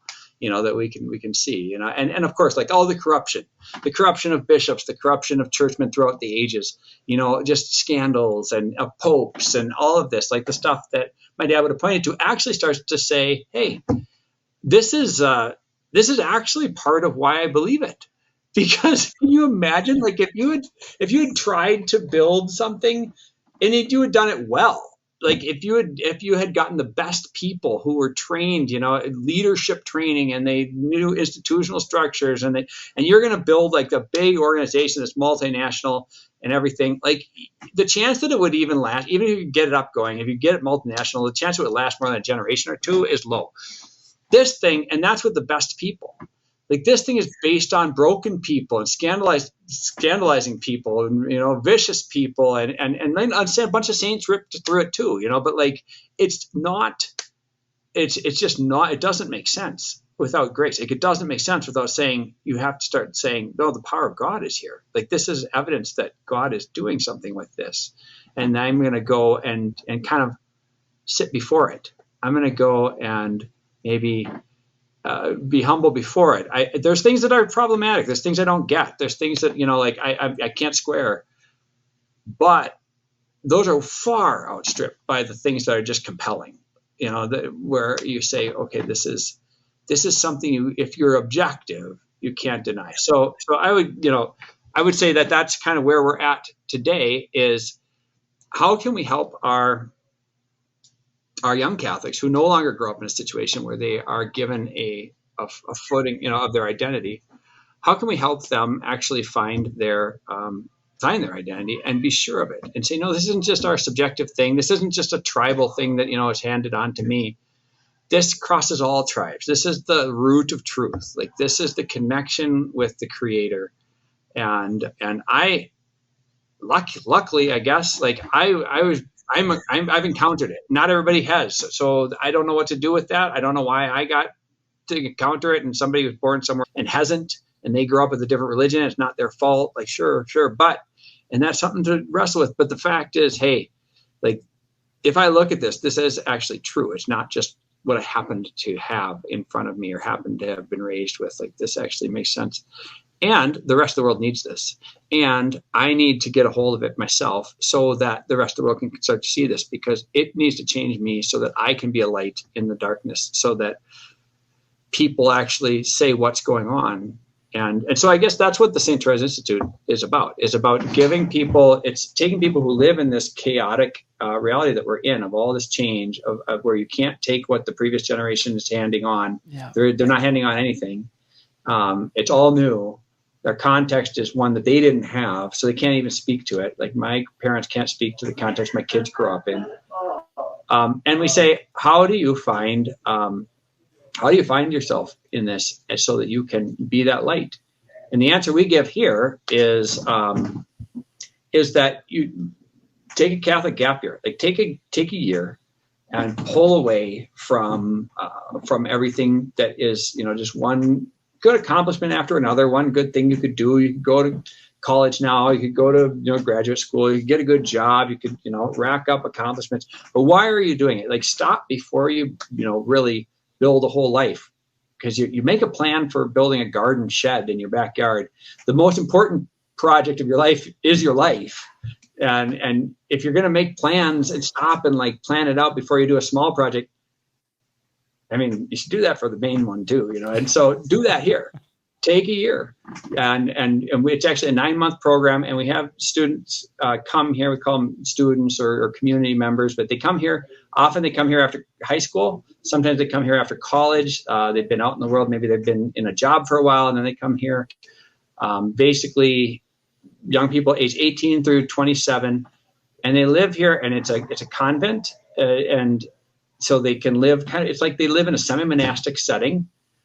They follow the rhythms of morning prayer and the sacraments of the Mass and daily Mass. They go to classes. They have meals together. They have breakfast together, lunch and supper together, and they have in between. They'll have classes that they go to where they do Catholic studies, where they really learn. You know, that stuff I was saying about Father Kennedy. You know, they get that kind of experience where they learn the history of the church. They learn Catholic morality. They learn these points of what it is these points of reality. They learn the reality and start to see that, no, this is real. This all fits together. This harmonizes and integrates with everything else. But a lot of people don't, most people probably don't take the time to actually see that.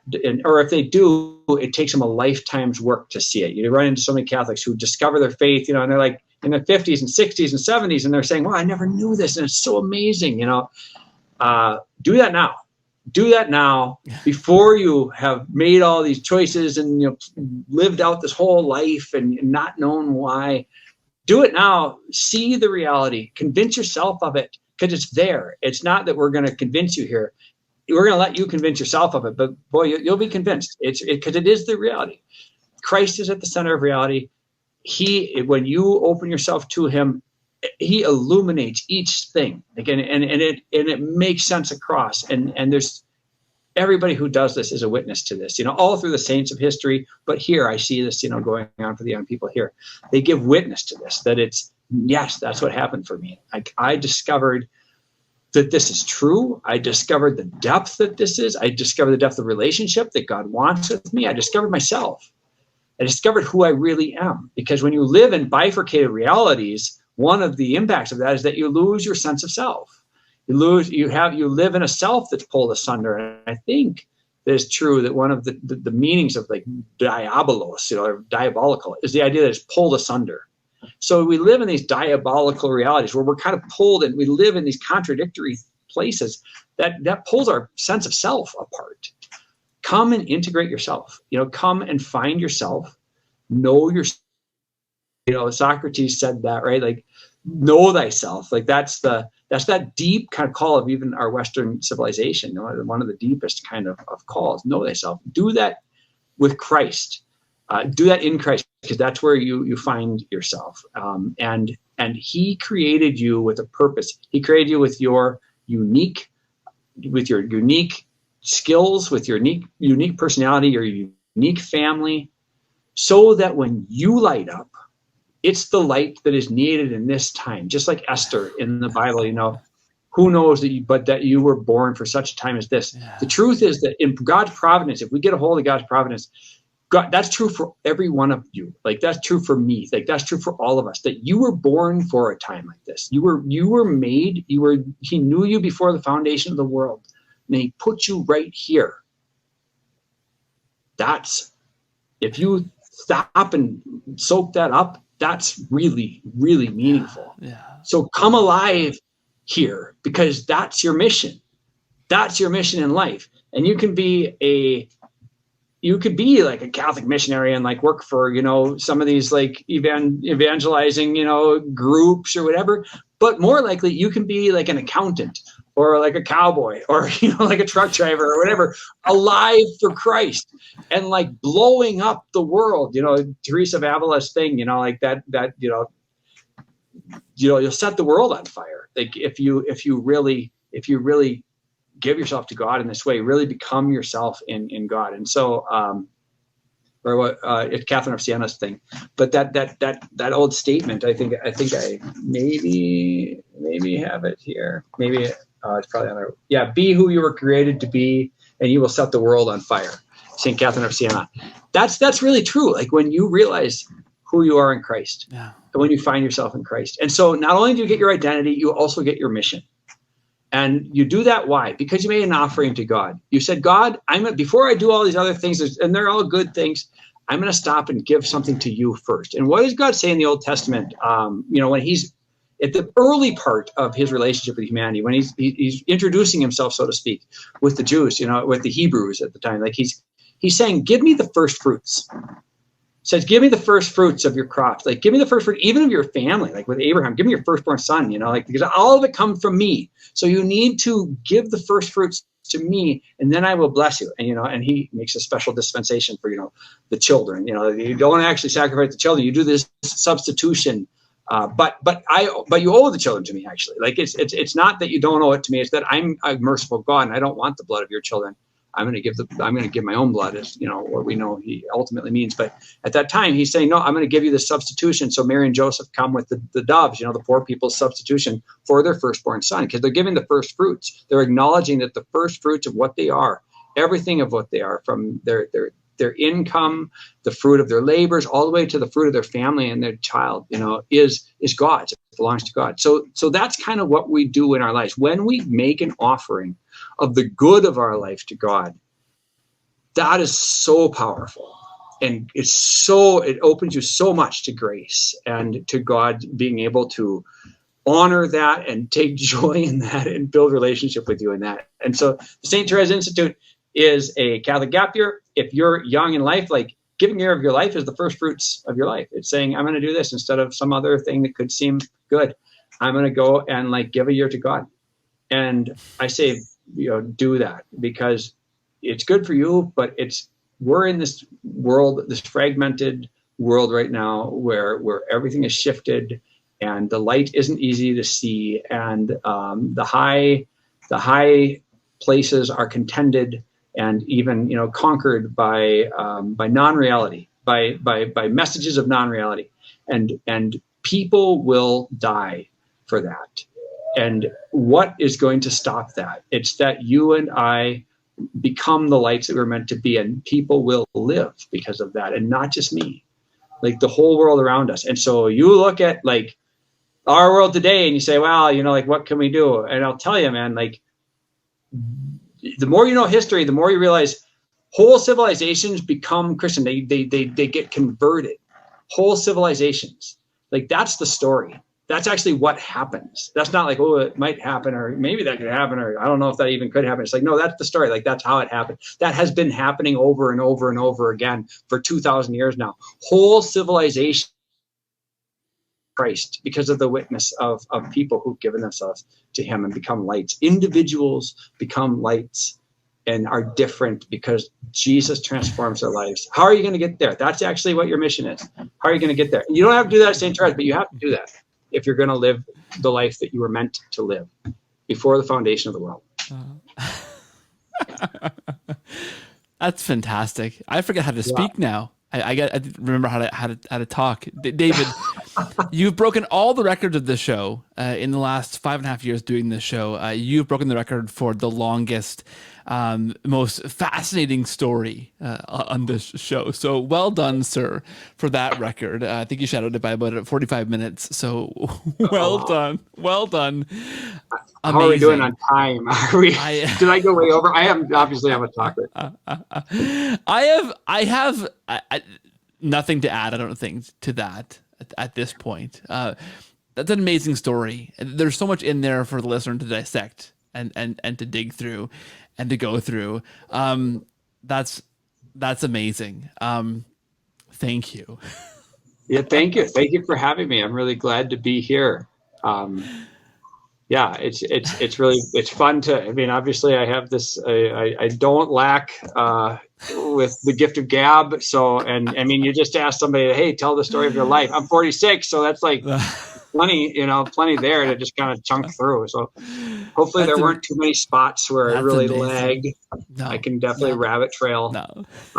But that's the story that I'm coming here with. That's kind of why I'm convicted to be here. Yeah. And I totally believe in what the Institute is doing here. I just came here about a year ago, so I'm new to this role. Yeah. Wow. But with my wife and I had we've had 7 kids now. Our first 5 kids, each one was born in a different country. So we really were like seeing cultures, seeing places, and I was convinced of the power of Catholic education through that, and of cultural education, because that's what I actually saw everywhere, was that culture was at the heart of education, and it was open in a way that hadn't been open in the United States. So I realized, what is the actual heart of the cultural education in the West? And I thought, well, you know what? Actually, it's classical. It's the way that education had been taught before John Dewey, and it's Catholic ultimately in its taproot. And so the best way, after spending about, I got my teacher's license, I got a master's in education, and I spent about 10 years doing educational work overseas in these various places. The best way, I thought, I started to get convinced that I needed to teach truth, and that I couldn't do that in an American school that was based on Dewey, because it was basically the idea of relativized, truth. It didn't allow you to get to that point. So you'd go through like literature or English language arts, kind of, where you're really looking. Literature is often philosophical, and you get to the point where you really are starting to pull the most important things together, and you have to stop because it's not appropriate to really go into the God stuff. Yeah. And I was doing that in a international school in Shenzhen, which is basically on the communist side of the line of Hong Kong. And my wife and I were living over there in 2016, 17, 18 range, and I was teaching these classes, and I just started realizing I'm not able to go the distance. And they love what I'm doing when I'm doing classical stuff. They love what I'm doing when I'm really kind of digging in from a classical lens, but I can't go the distance, and I need to. Culture's at the center, and the culture of the West is Christianity. I need to go back into my home kind of turf, and I need to get into Catholic education. So I did. I spent the last 5 years before I came here kind of revitalizing a parish school in the United States along classical lines, and we rebuilt that school. It's a beautiful parish school now, and it had kind of been waning, which is the story of Catholic schools in the States, these parish schools. But they were an amazing work of the people of God in their day. Like, I think the real story of the American Catholic people is their schools, and so I really have a heart for that. And we learned a lot there. I saw the power of Catholic culture there, of really learning following the calendar, like celebrating your feasts, like doing your processions, like just all these things that are just like, they teach you. What does a culture do? It teaches you reality. It teaches you how it walks you into relationship with reality. So when I say we're fragmented and we don't have that, it's true. Like, what is the heart of our culture right now? It's the rainbow flag parade. Like, that's it. That's the only thing that is held up in our civilization. Like, we all can go here. It's like nobody, that's sexuality, like that. So sex is at the start. That's it. Like, that's all we're really presented with. And I mean, that's just, it doesn't serve the soul, So we have to find ways to build ourselves and to reclaim our identities, and to reclaim the picture we paint for one another of reality. And it's not, a lot of it is going to be new. We're not going backwards. You can't we're going towards the eschaton. We're going towards the kingdom coming. There's nothing behind us that we want to go towards. We want to go towards what Christ is going to do with the fullness of time. But we can bring so much of this richness that we have. We have the richest heritage of anybody in history as Catholics, from so many cultural sources, and that have just been converted to become beauty in Christ. Like you can look at the Gothic cathedrals. The Goths were these people who were like naked pig hunters, to the Romans. They hated them. They were just like the savages, people who had no culture. They're basically illiterate. They were always just like the savages. By the time Christianity had enculturated in them for 500, 600 years, they were building Gothic cathedrals. They had invented a whole new architecture. That's not the abolition of their culture. That's the illumination of their culture. And on a scale that was unthinkable. These people were the nobodies, and they became the heart of civilization by the end of by the high Middle Ages. It's just incredible. And in modern times, that's where that came from. It was a conversion of a whole civilization. So we convert, and that happens to us as individuals. We see that happen over and over again for civilizations, and we need to know ourselves, to know that that's what's going on, that's still what's going on, and to anticipate that and to be a part of it, because that's the great story. That's fantastic. David, thank you for this amazing conversation, your journey, your insights. It's been amazing to have you on the show. I'll put links to the Institute in the show notes in the description for this video on YouTube as well. Point people towards that so they can find and follow that stuff and check that out. It's very compelling and true vision you paint here. And hopefully lots of people will be interested in knowing more, and will work to dig into that vision. It's been awesome. So thank you for being here. I want to say God bless you, the work you're doing for the church, and thanks so much. This has been incredible. Okay. Thank you, Keith. Thanks for having me on. God bless you. Thanks for being here.